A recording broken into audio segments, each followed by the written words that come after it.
Sziasztok! Szeretettel köszöntök mindenkit, én Bárándi Eszter vagyok, és szeretnék nektek bemutatni most egy érdekességet a Supreme Editionről. Kezdjünk is bele!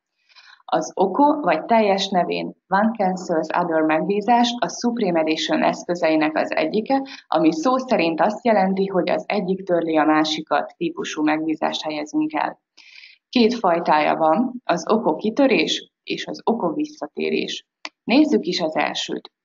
OCO kitörést akkor alkalmazunk, amikor egy range-ben mozog az árfolyam, és a range kitörését szeretnénk lekereskedni. Amikor az árfolyam ebből az oldalazásból kitör, és mivel range nem tudjuk, hogy melyik irányba fog kitörni, akkor azt adom meg, hogy ide helyezzen el egy vételi megbízást, és ide lefelé pedig egy eladásit. Megadjuk a vételi és az eladási megbízás helyét,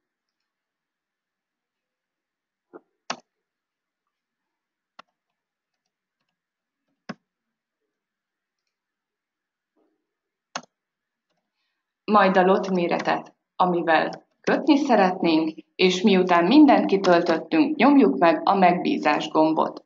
Amikor például hír hatására ebből a range-ből valamelyik irányba kitör az árfolyam, akkor csak az egyik megbízás fog teljesülni.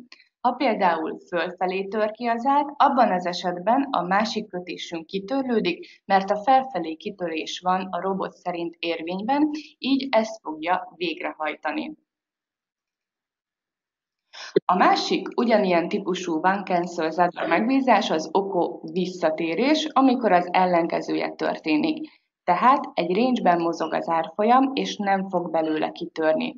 Eléri a range-nek vagy az alját, vagy a tetejét, onnan visszapattan, és folytatja a hullámzást a range-en belül.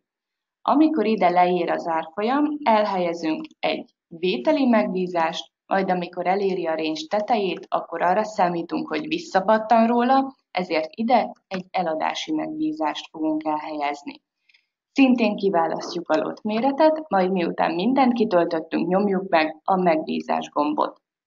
Ahogy az előző esetben, itt is nagyon fontos, hogy amennyiben bármelyik érvénybe lép, a másik kötésünk kitörlődik a grafikonról.